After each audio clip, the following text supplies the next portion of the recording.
Hey everyone, and welcome to the channel. So today we get to take a look at the 2024 Toyota Supra. This is a 45th anniversary edition. It's finished off in white, which is only one of two colors available for that. And there's a limited production of 900. You'll notice that badge over on the driver's side. MSRP for the 45th anniversary is also right around $66,000.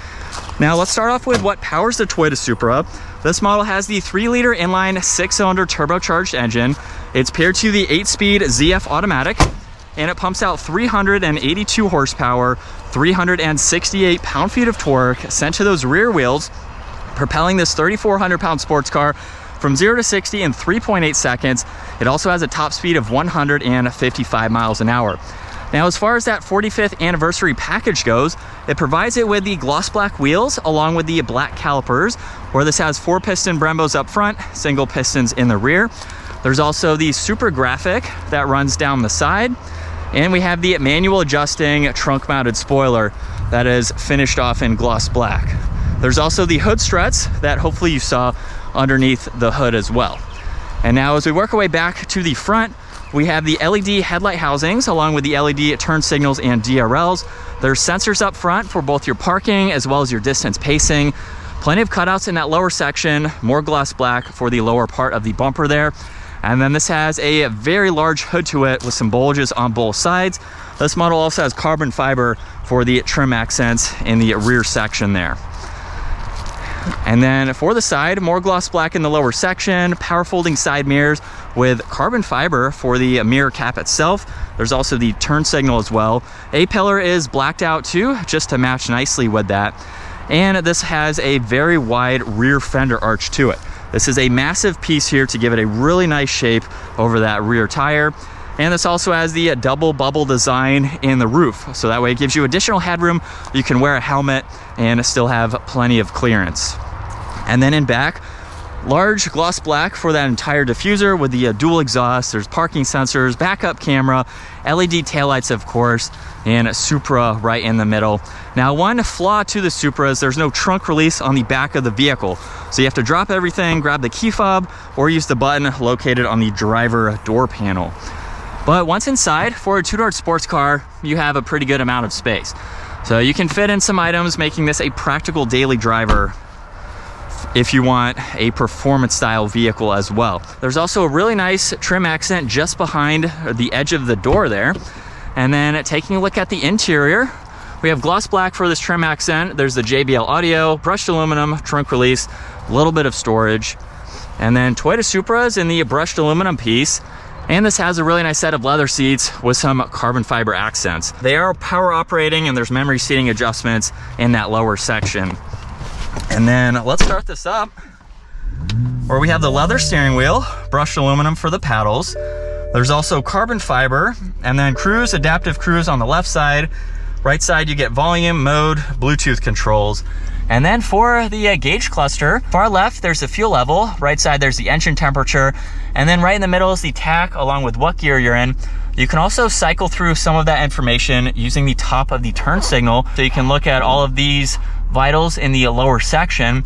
And there's also a hidden menu as well. So push on the odometer reset over on this left side. And you do have to hold it for about 15 seconds or so.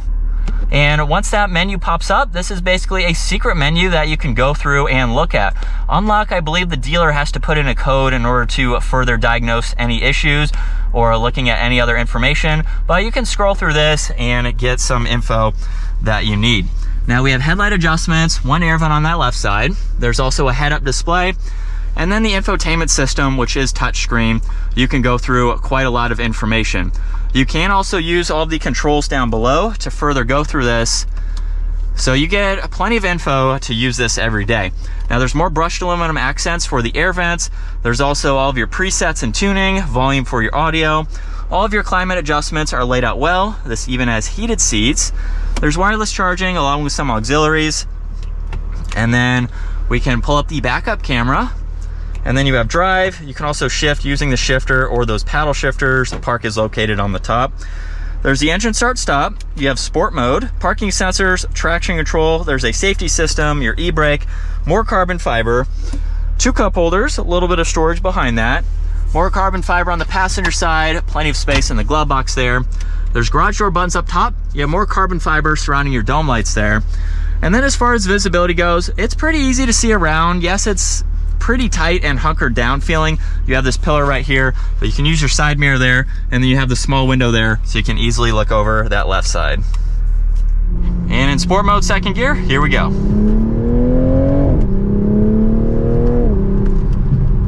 And again, a mild acceleration, it has so much power and a lot of potential for this vehicle, but this is what it's like to be behind the wheel for the Toyota Supra. You have a lot of different trims that you can go with, and you have 2 different engine options. You can also get the 4-cylinder as well.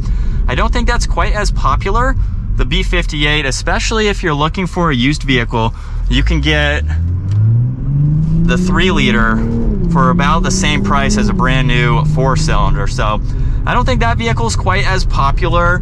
This is the platform to go with. Even in the stock form, you get a lot of power. Fun car to drive too. Not really any road noise or wind noise. It's, again, with that partnership, you get the BMW refinements in this Toyota sports car. So it's nice that you have, I'm not going to call it a luxury vehicle, but you have some nice materials. There's some, materials here that may be plastic underneath, but you get that more luxury vibe in this car, a little bit more than you would in a normal Toyota. And then you just get the performance too. So yes, it's pretty much a BMW Supra, but nonetheless, I wouldn't let that stop you from buying this car. If you haven't driven one, you don't know the performance and how well balanced this vehicle is for the money. You're definitely getting a great sports car for the price. I really don't have any complaints with it. You can check out my brother's video, things he hates about the Supra. There's really not much, to be honest. But check out that video, get his thoughts for his ownership experience. Again, it's a fun vehicle. It's definitely something worth test driving if you are in the market for a 2-seater and you want a car that is going to give you a lot of power. But that is going to wrap it up for the 2024 Toyota Supra. Once again, huge shout out to 704 Exotics for providing the sports car for me today. Take a look at their website, give this video a huge thumbs up if you enjoyed it, and consider smashing that subscribe button so you don't miss out on our daily uploads. And I will see you all in the next video.